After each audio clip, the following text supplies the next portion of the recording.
Bonjour à toutes, bonjour à tous. Bienvenue dans ce podcast Conseil de sportif. Ce podcast, je l'espère, va vous accompagner dans votre pratique sportive, va aussi peut-être vous aider à reprendre le sport ou simplement vous éclairer sur une question que vous vous posez.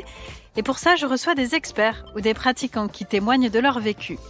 Dans cet épisode, on s'attaque au sujet délicat de la cigarette et je vous propose qu'on aille à la rencontre de Sylvain qui travaille chez Kalenji et qui a arrêté de fumer grâce à la course à pied. Bienvenue Sylvain, première question, quels sont les signes qui t'ont fait dire qu'il fallait que tu arrêtes de fumer ? Donc l'arrêt du tabac, c'était une conséquence. En fait, c'est simplement quand j'ai repris la course à pied, ça a été une contrainte, c'était une prison en fait au fait de progresser dans mon sport. Bien évidemment, l'arrêt du tabac, ça a plusieurs vertus.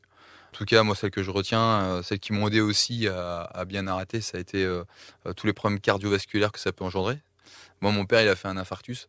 Et donc, j'ai été plutôt prédisposé potentiellement subir un peu la même chose. Donc, ça m'a plutôt quand même mis en réflexion sur le sujet. Problème de poids également.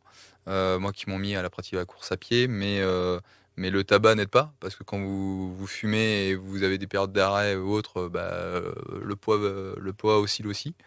Financièrement, ça a été quelque chose qui m'a aussi motivé.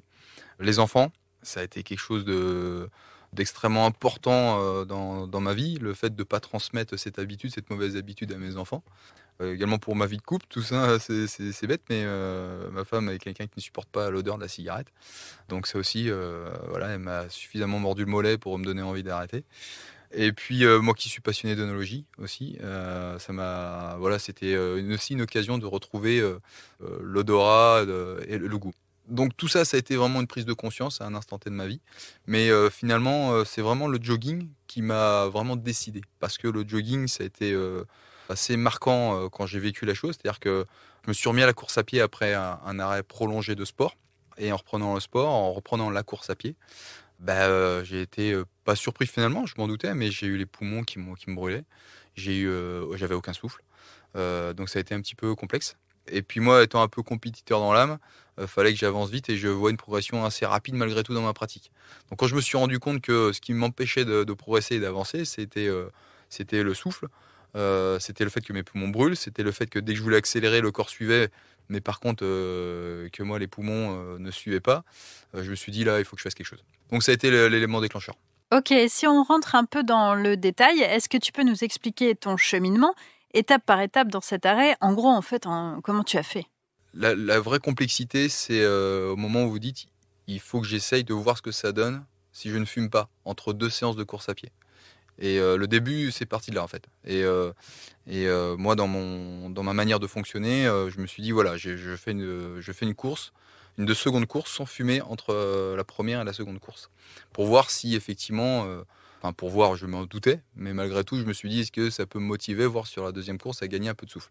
Et il s'est avéré qu'effectivement, sur la deuxième course, ça c'est véridique, malgré tout, le fait de ne pas avoir fumé entre 2 courses, sur la deuxième, ça a été vraiment assez marquant. Pour moi, en tout cas, j'ai un souvenir assez impérissable du fait que j'avais pas le même souffle, quoi. Et du coup, ça m'a extrêmement motivé pour arrêter définitivement et me dire, tiens, je vais tenter une 3e course sans le tabac.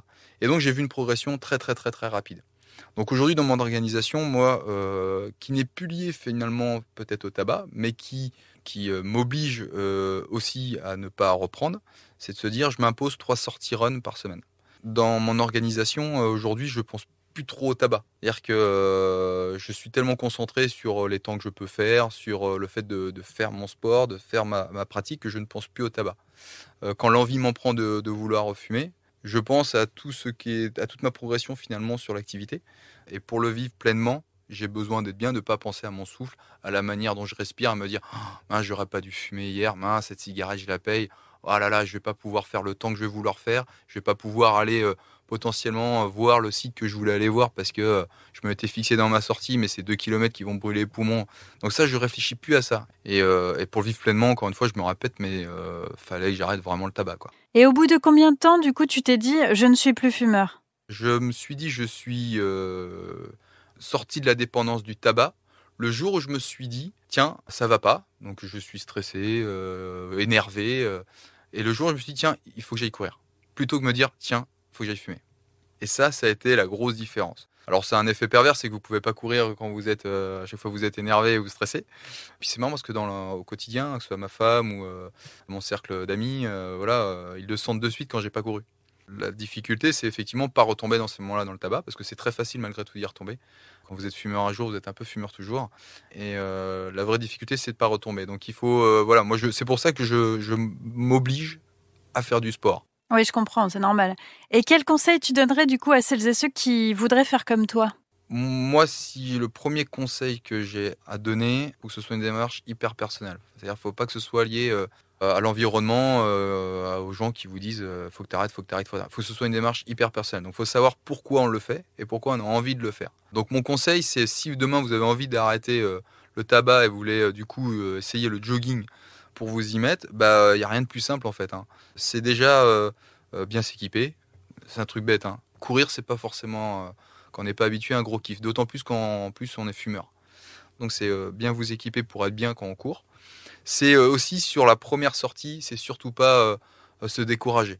Parce que malgré tout, sur la première sortie, vous avez les poumons qui brûlent direct. Faut pas se décourager. C'est là où il faut persévérer, se dire je retente une deuxième sortie. C'est pas grave si la première elle est de 5-10 minutes, c'est pas grave. Faut se contraindre vraiment à ne pas fumer entre la première et la deuxième sortie, juste pour voir ce que ça va donner. Et vous allez voir, ne serait-ce que sur la deuxième sortie, le fait de faire peut-être 3 minutes de plus, ou je sais pas, ou 500 mètres de plus, ou 1 kilomètre de plus, c'est une sacrée victoire. Et ça, c'est top, et c'est pour ça que il faut s'obliger sur le premier temps à un rythme de, c'est propre à chacun, mais tenir ces 5-6 premiers cours. S'obliger à se dire, je fais minimum 6 sorties, aller à fond dans la démarche. Et effectivement, ce que tu nous dis, c'est qu'en gros, tu remplaces une addiction par une autre plus saine, évidemment. On dit souvent que courir, c'est une drogue. C'est vrai pour toi ? Complètement. Complètement parce qu'aujourd'hui, avec ce que je viens de dire juste avant, je me rends compte que je peux pas me passer de la course à pied et que j'en suis même un peu pénible avec mon entourage parce que où que j'aille, il faut que je puisse courir parce que je sais que j'en ai besoin. Donc c'est rigolo parce que mes vacances, ma semaine, tout est construit finalement avec cette obligation d'aller courir, quelle que soit la contrainte. Donc et j'en viens limite chiant, donc aussi pénible finalement que quand je fumais. Donc oui, c'est une drogue. J'en prends pleinement conscience quand je reviens de ma sortie run. Vous êtes dans un espèce de bien-être général assez marqué, quoi. Il est hors de question que je perde ça aujourd'hui. Donc le tabac, c'est hors de question que je rentre dans le cycle infernal du tabac.